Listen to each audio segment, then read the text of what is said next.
So today we are going to finish up with the soaps for the sea moss section of this month's content, and we are going to troubleshoot this whole problem that I've been having with the sea moss. And I know you guys have been so helpful with all of this, and I super appreciate it. I really do. There's been so many options that I could choose from for how to fix the sea moss, right? And it's like you could do it with ionized water, soak it. You could soak it in distilled water. You could soak it in tap water. You could soak it in salt water. You could soak it in warm water. You could soak it in cold water. You could cook it in hot water. You could put it in your Instapot. You could soak it for an hour. You could soak it for a day. You could soak it for a week. You could soak it for a month. And when I tell you that I've tried all of these things, I mean I've tried all of these things. I have tried every which way that you could possibly imagine with all of the different types of water that you could possibly ever go with. In fact, at one point, I took some deionized water, rinsed the sea moss, and then I put it into some distilled water and let that soak, but only for about an hour.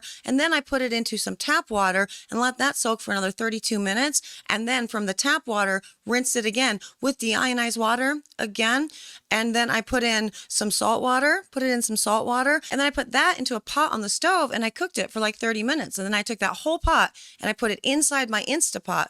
Right? And then I pressurized that and I went to go do that thing. And then I took that whole Instapot after it had gone for only 13 minutes exactly. I went and I took that and I put it, because there's this method where you put it in your car, but it has to be suspended, right? It's in the back seat, right directly in the middle. If you put it on, so you got to kind of prop it up on a pillow, and so you put it right there directly in the middle of the back seat. So not on the seat itself, kind of hovering in the air. And then you're going to go for a drive, and you're going to go for a drive for around 45 minutes or 120 miles, depending on how much charge you have left in your battery. And once it's fully drained, that's when the actual sea moss is going to work. But that method only works if you drive an electric car. If you drive a gas-powered car, you actually have to put it into the trunk and strap it up on the side that the tank is on. So it's going to depend based on what kind of car you have, left or right. And then you're just going to book it down the nearest highway as fast as you can possibly go. And when you get pulled over by the cops, that's when the sea moss is done. You guys, when I say I've tried all of the ways, I literally mean I've tried all of the ways. And I really love that I've had so many people involved in the process of troubleshooting and whatnot, but this is actually something that I was trying to prove, because every person that has been helpful or not helpful, those people I hate. I hate you, you know who you are. They have given different methods in order to get to the sea moss gel consistency. They've used different waters. They've used different water amounts. They've used different soaking methods. They've used cold water versus hot water. Every single person reported a successful experience with sea moss using very different methods. So today we're going to talk about all of that, why there are so many methods, why I have a problem with that, and what method I ultimately use to get to a sea moss gel. And we will do more of that in just a minute. But before I do, hello, I am Mrs. Soap and Clay. Let's make stuff.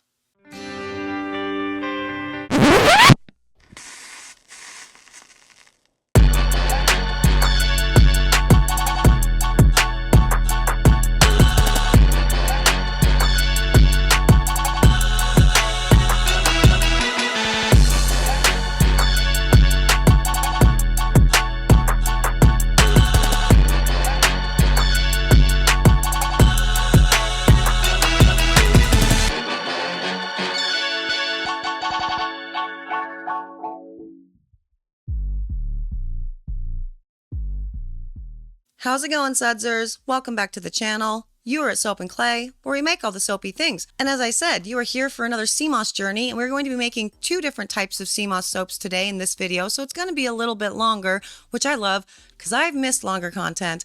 I don't know about you, but these 15-minute things, I hate them so much. Not fun for me. Anyway, today, two different sea moss soaps, and I got a gel immediately, because I moved to a different sea moss. And that seems to be the biggest change in all of it. And again, as I said, this is why I wanted to do this with the sea moss, because when I was researching it and looking into it when I'd made my first sea moss soap several months ago, I was looking in the comments of videos and I saw a lot of people commenting that they did not have a good time, that they had really chunky applesauce type consistency with their sea moss as well. And I saw that same thing play out that I see in my comments in the comments of other people's videos. A whole bunch of people giving wildly different methods in order to achieve the sea moss gel. And while it is helpful for sure, and I'm not saying that you shouldn't help people when they ask questions, obviously, absolutely do, I do think it's more important to look at what that probably means. We need to be logical about this. If every single person was reporting success with the sea moss gel, using different types of water, different water concentrations, different levels of heat, that means that none of those things are actual factors that are going to make or break your sea moss gel. Does that make sense? And so on this channel, this is something we've been doing from the very beginning, is debunking and demystifying the soap making process and actually drilling it all down to what actually makes sense, how you actually do a thing. Because when you have all this disparate information out there, we're essentially just creating another version of, lye and glass and heat and gel and all of these things. And it gets really ridiculous.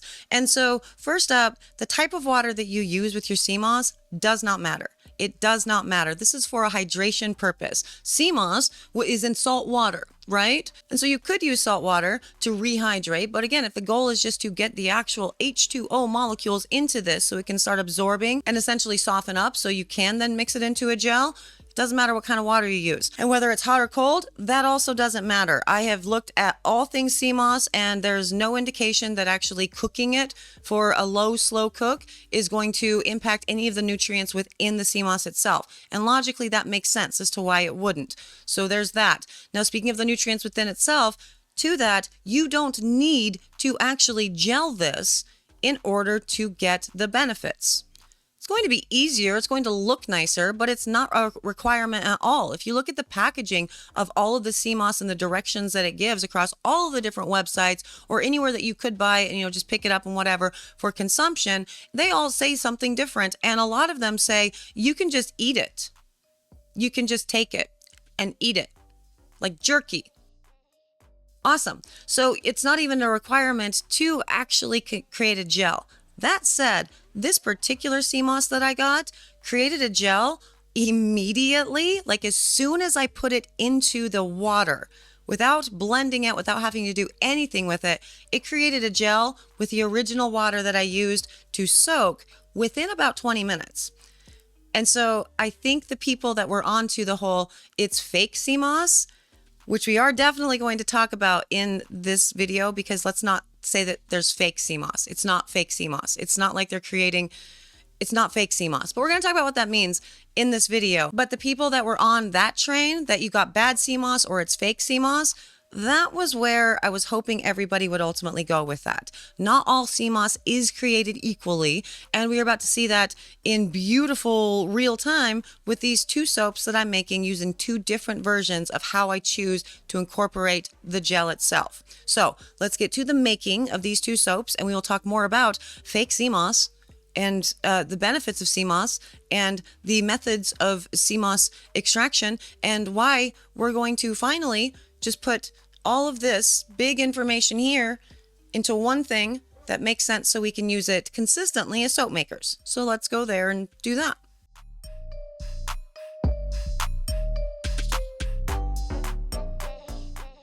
Okay, so we are here. We are doing the final two sea moss soaps, and we are using new sea moss today. And that new sea moss looks like this, because I wanted to play with the purple anyway to see if the purple color actually came through, and it doesn't, just for the record. But I also wanted to show you the back of this particular sea moss here, and it's giving me instructions saying, go ahead and rinse it thoroughly 2 to 3 times, washing away salt, sand, and debris from the sea. Soak in warm water with lime/lemon pieces and between 6 to 36 hours until soft/slippery/slime. Rinse again.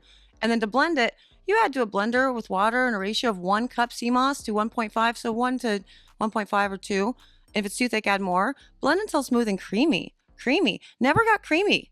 That has never happened. There's been no gel that has existed with any of this. And so it's been a very confusing thing for me, because it's been annoying. When I said earlier that I've tried it all, literally tried it all, did all different manners of ratios and heat and cooking and everything, and I still was not getting this to blend down when I was using different methods there, which also was another fun thing that people were saying, like, you need a much higher powered blender than just your stir stick. And I'm like, hey, why don't you watch the rest of the videos before just weighing in and having a bad opinion, mean lady. Also, you know who you are. And yeah, no, I didn't just use my stir stick. I used my blender. I bought a stupid Vitamix thing. I used my my little thing that gets all the my juicer. I did all manner of different types of blending to make this actually work, and I still ended up with big clumps in my sea moss all of the time. However, with this one, I put in some sea moss and I just put in enough water to cover it. So there's about 2 cups of the water in there, hot water. And within 15-20 minutes, it was already gelling. The water itself was already gelling. See that? Yeah. So I found that interesting. And so the real reason why all of this was why I was having problems with the sea moss that I was using, because I was using the exact same bag the whole time for months of trying to make this work with all different, is because probably the sea moss itself was past its expiration. And turns out that that's exactly what it was, because there was a best if used by date of 2020, and it is currently 2024.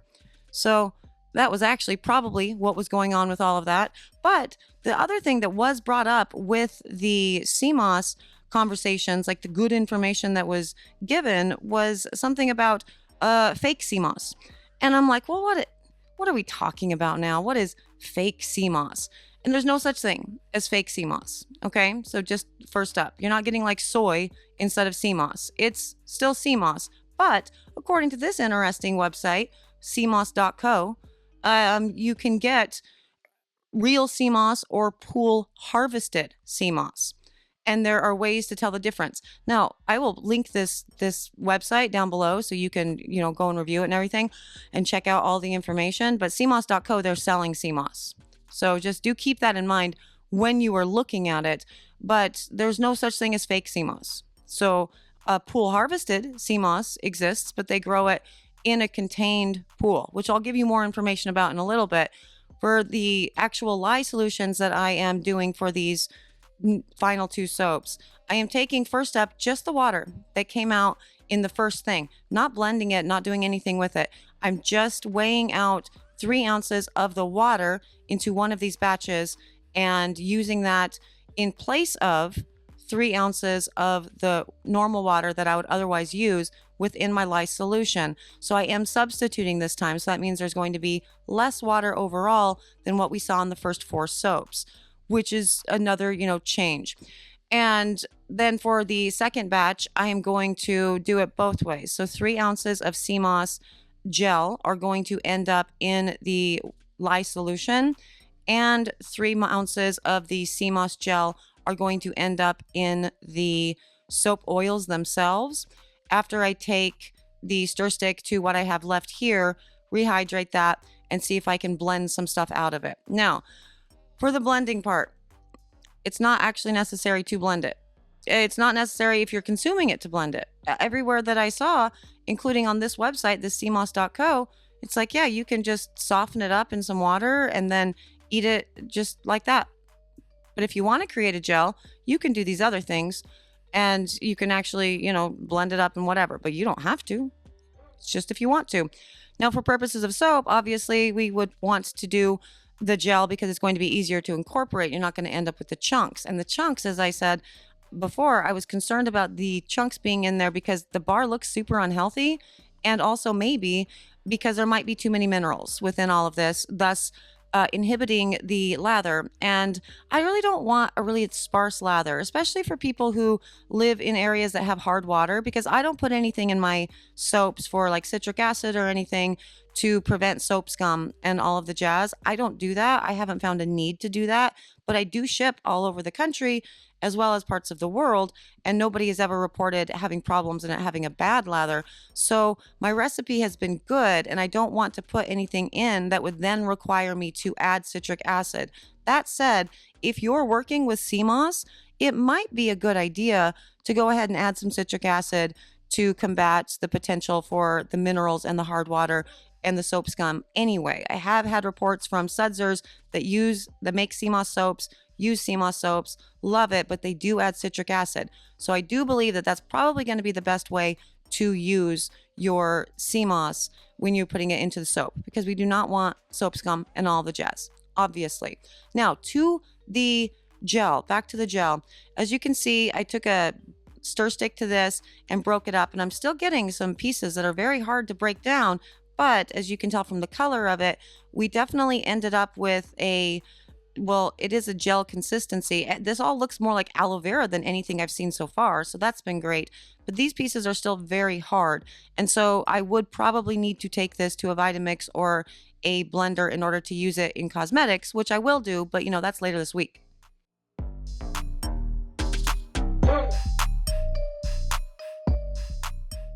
Okay, now on to the make of all of this. Now we are going to be working with, again, two different types of sea moss, or recipes rather, batches.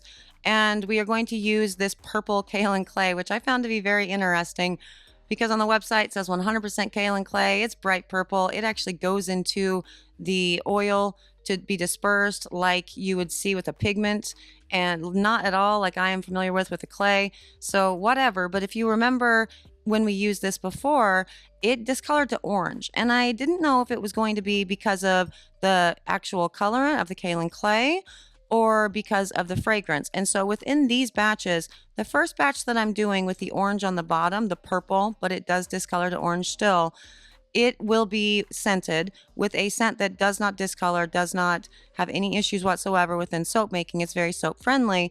And in the second batch, I am not going to put a scent in at all. And I'm very concerned about this one, but I did want to test it anyway because it smells bad. Sea moss smells really bad. I don't know if I just missed that when people were telling me. If people told me, I don't remember being told how bad it smells, but it smells terrible. I cannot, like, my gag reflex was going, and I don't get grossed out by almost anything. And so if that scent stays during after saponification, I will be a very, very sad person, really. So that's what I'm working with there. I did want to see if it would stay and also to see if these colors would morph.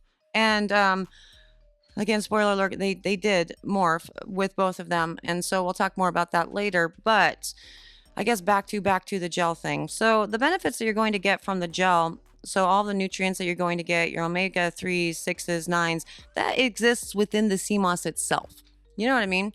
And so you are going to be getting that when you are hitting the gel phase, whether it's just the water or you're not doing a gel phase at all, and it's just, you're like eating it. And so the easiest way to obviously incorporate those benefits into a soap is going to be extracting some of it, but that is the goal. The goal is extraction. And when we are looking at the different ways that you can extract stuff, i.e. the rose, month that we did or whatever, yes, actually, just taking the sea moss and putting it into really hot water like your lye solution will have the same effect. As you could see with the lye solution when it went into this soap, it had the same effect. That lye solution had something going on, didn't it? Exactly. So this idea that you have to have a complete and total gel, like everything in every little bit of the sea moss has to be broken down into some sort of gel in order to be imparting those benefits into the soap, logically doesn't make sense. So this is what we're working with this one. That said, the second soap that we're doing will have a double whammy, so in the lye solution as well as in the oils. I had a lot of opinions on all of that as far as the right way to incorporate, and much like so much misinformation that exists out there, there really is no right way to incorporate this. Nothing I've seen with heat problems, so there's no heat sensitivity existing within sea moss, really, and not within the temperature ranges that we work with anyway. And so whether you're putting it into lye solution or you're putting it into your oils, doesn't really matter, because in both cases you're going to be exposing the sea moss to a heat change, because during saponification everything heats up when you put that lye solution into your oils. So it happens in the lye or it happens in the oils, doesn't really matter. It's going to happen. And so there's nothing to say that you should put it into your oils over your lye solution. It becomes a user preference at that point. You can put into your lye solution or you can put into your oils. And in either situation, as far as the performance of the soap itself and the actual soaping of it, no real difference. It did still take quite a long time to trace. Not as long as before, because I was working at higher temperatures than I normally do. My lye solution was sitting around 110 degrees, but it doesn't do anything. It doesn't really throw off a batch to put your gel into your oils, either before you put your lye solution in and, hit emulsion, or after you've hit emulsion and you just hand stir them into your oils after emulsion. That's not going to matter. None of that really matters with what we are working with. And the lye existing also doesn't matter because that's not what lye does. Lye is not going to break down anything that sea moss is made out of, because its primary goal when it has a lye solution, so you have your water in there, it's unstable and it's looking to form.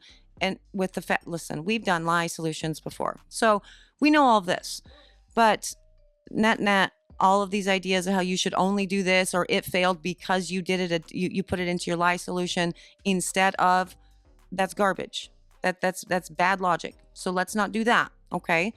But these particular oils with this guy, as I said, I put the sea moss into the lye solution so you can see for the second batch, but I'd also put it into the oils that I did blend out because these are cut out, because these videos, while I like just saying, no, algorithm, I don't care what you say, I don't want to do 15-minute videos anymore. I want to do them however long I want to make them.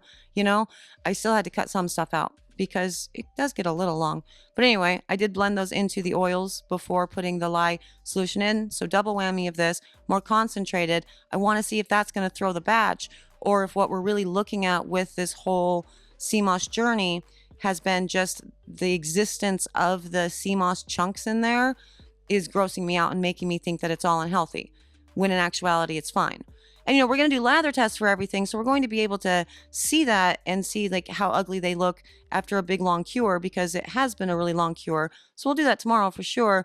But I am really interested in seeing, what the overall results are with that. And it could very well just be I don't like the look of it. I don't know. We'll see. The recipe for the oils, they did stay the same the entire time. So it's my basic 3. So equal parts, basically, coconut oil, olive oil, and palm, 5% superfat. Still using 2.4 times water to lye.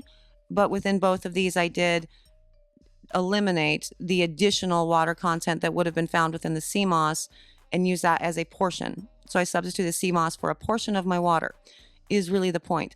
Doing a 100% sea moss soap, like the lye solution is sea moss, the sea moss gel. I did try it. It was gross. And if you want, I'll put it up in members only, but I'll just do it uncut. And you can actually hear my original audio because I just swore a whole lot. It was really ugly. It smelled really bad. It smelled like the sea moss, all gross, but also like ammonia. It was not a good time. I wasn't enjoying that. But so I don't really recommend that. And because of the things that we've been talking about with my concern about putting too many minerals into the soap, which does lead to soap scum. When you have your soap molecules and your minerals, that creates soap scum in your shower. So I would say no. I would say that with everything that we have tested, I would say that it's probably not a good idea to go above 5% with your sea moss. All of these soaps have been 8%, but, so maybe I might be changing to, max 10% when this is all said and done, depending on how the lather performs in the lather tests. And so we really do have to wait for that before I fully weigh in. That concern about the minerals is legit, and all of the extra benefits that come from a sea moss can be found within other oils. So we're talking hemp, we're talking sweet almond, apricot. And so you're going to be getting a lot of your really good omegas as well as your antioxidant power within your oils themselves. So is this a good benefit? I don't know. I think that this is going to have a good slip in the hand, definitely. Because of all of this, I am thinking that as long as the lather performs really well, then yeah, it's definitely a good additive, because there's, I don't know that there really can be too much of a good thing when you're working with, all of your different antioxidants and everything for the skin.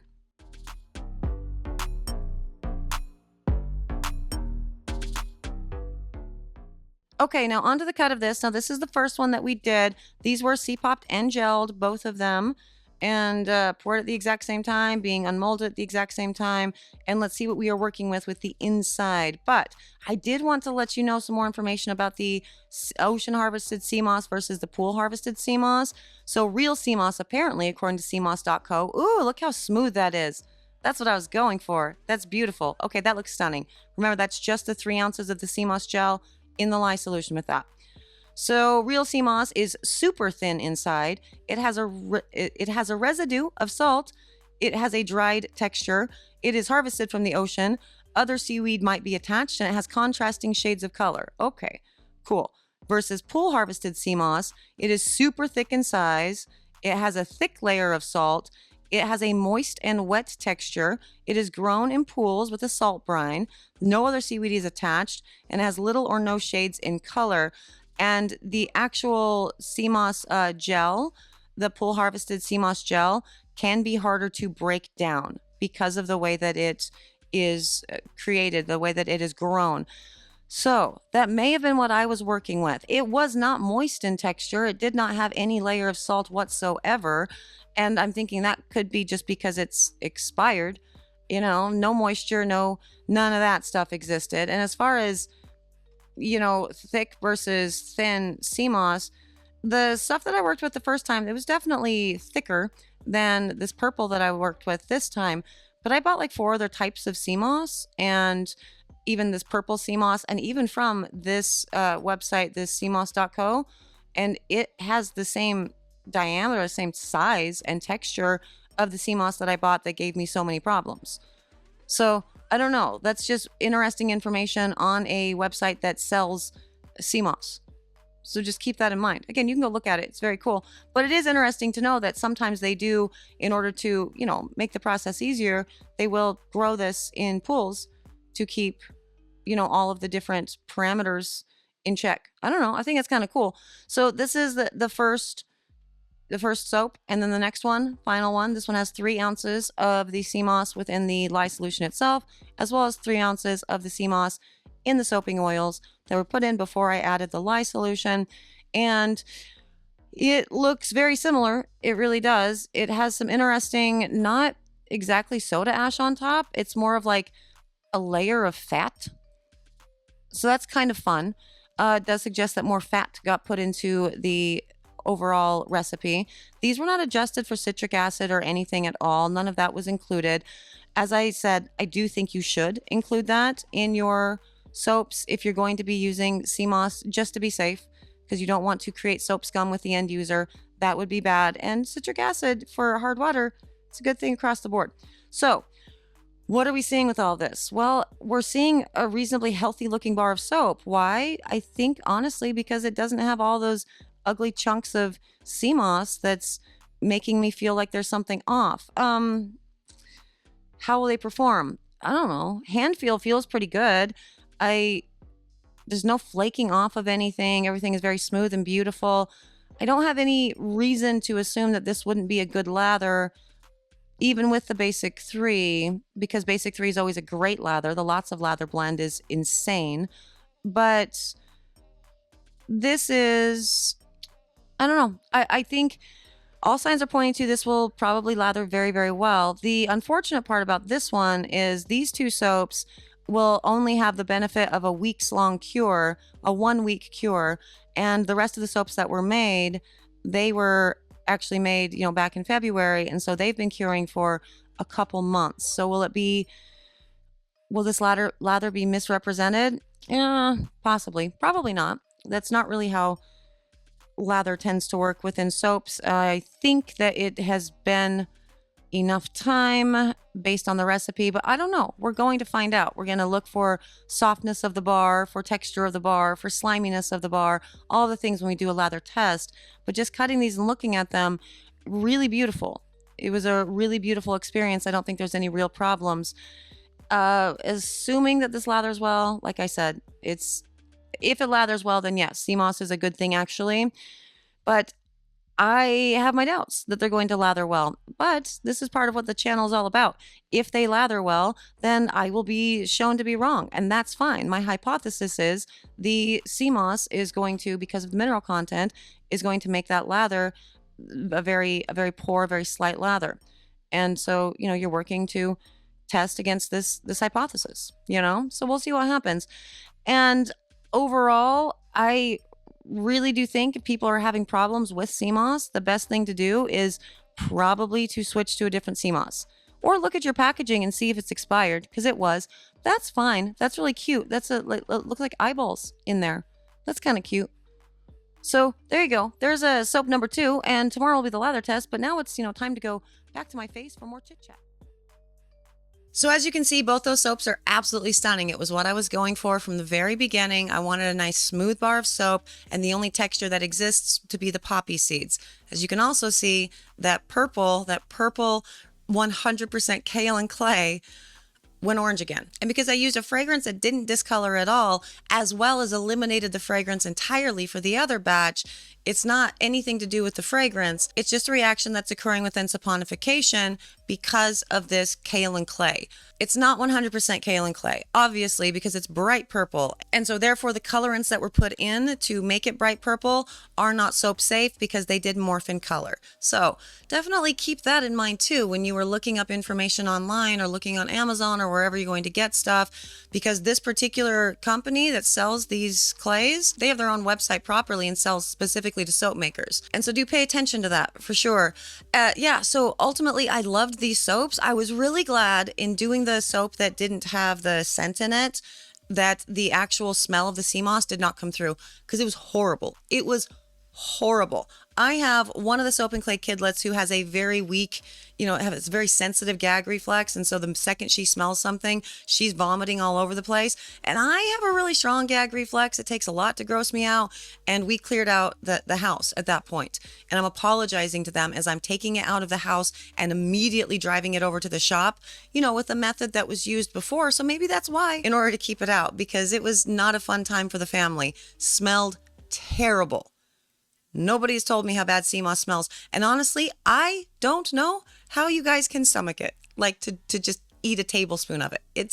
That's a wild journey. I mean, good for you. That's awesome. That's not going to be my journey. I am going to continue journeying with this with soap and cosmetics. I think I'm really, really hesitant to do cosmetics because it smells so bad. But this is what this channel is about. It is about the learning and the testing and all of the experiments.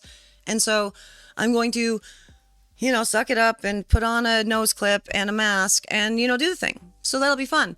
Next up in this will be this tests for all of the sea moss soaps that we've made to this point. Because as I've been saying, with the big concentrations of the minerals, I'm wondering what this is going to do for the actual lather. Because I don't want a crappy lather, just to put a cool, trendy additive into my soaps. You know what I mean? So that will be tomorrow. Definitely stay tuned, subscribe, do all the things. If you want to be notified of that, that would be great. Sudsers, hello. Hope your week is going awesome. I've had quite the week and weekend. It's been a lot. For those who know what this weekend is or was for me, and I'm not going to talk about it outside of that. So that's it. I'm out of here. I will see you guys all again tomorrow for our lather tests, and then the day after that, we're going to start the cosmetics. And we're going to talk more about the benefits of sea moss topically for another round of sea moss infusion soapy fun. Bye. Why are you broken? Why are you crooked? And for a fortnight I'll be stuck with this goddamn album, wishing that it was not just all about this loser who can't find soap or take a shower. Help me, she's retconned history. And when I look back on my life, she's been there beside me, singing in the background to all my stories, breakups, marriage, babies. She's always been there, help me. She hates the Swifties. I haven't loved you for only a fortnight. Taylor, I love you, but you've ruined your own life. Are you better? You're gonna stay broken. Okay.